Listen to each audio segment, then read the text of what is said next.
Happy Monday, and welcome to another episode of Cases That Should Have Gone to the Supreme Court of Canada, but didn't.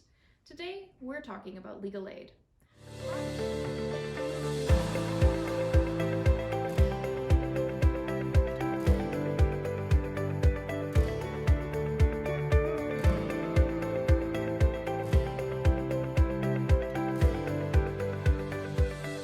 Cases that should have gone to the Supreme Court of Canada, but didn't.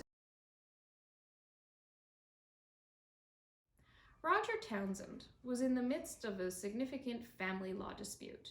He applied for legal aid, and his application was denied. It was determined that he didn't meet the eligibility requirements for legal aid. Unfortunately, he was also in a position where he was not really able to afford counsel to deal with his application.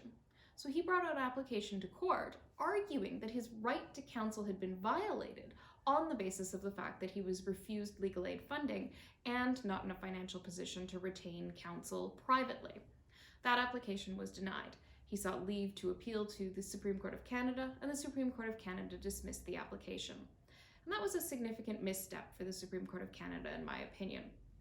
The reason is that we have a much more nuanced understanding of access to justice issues in this country than we did at times when issues about legal aid and who's eligible for them and whether you can apply for legal aid have previously been determined and addressed in our courts.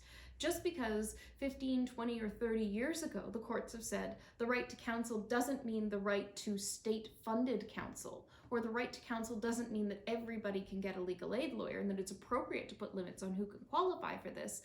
Just because the courts decided that a long time ago doesn't mean that that issue shouldn't be revisited periodically, especially when we are in a circumstance where there is a well-known and well-understood access to justice crisis in this country, and where legal issues that are being raised in family law cases especially are more significant and more complex than they've ever been. People shouldn't have to wade through those complicated legal waters alone and without the ability to resort to any type of lawyer whatsoever. And yet, that's the reality for a lot of people in this country. The Supreme Court of Canada also presumably has to be aware of the strikes by legal aid lawyers throughout this country that have been going on and have been occurring to try and protest the inequitable funding that legal aid lawyers get compared to Crown Counsel and the injustices that are caused by that. Couldn't the Supreme Court of Canada have taken this as an opportunity to chime in on a significant social and legal issue that faces them every day? The Supreme Court of Canada hears hundreds of leave applications every single year from self-represented individuals.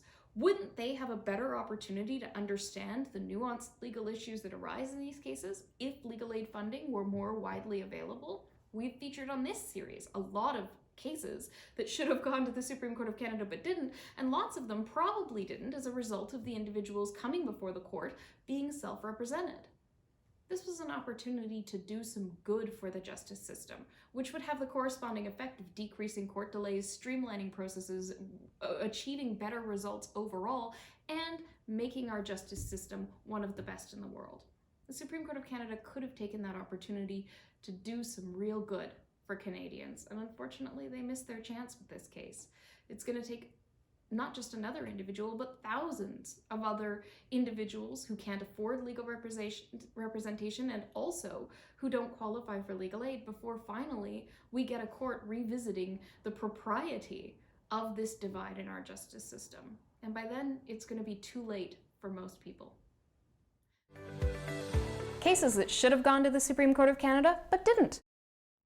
Thank you for tuning in to another episode of Cases That Should Have Gone to the Supreme Court of Canada, but didn't. I'm Kyla Lee at Acumen Law Corporation. Thank you to Brazen Bull Creative for putting together these videos. Please like, subscribe, and share with your friends.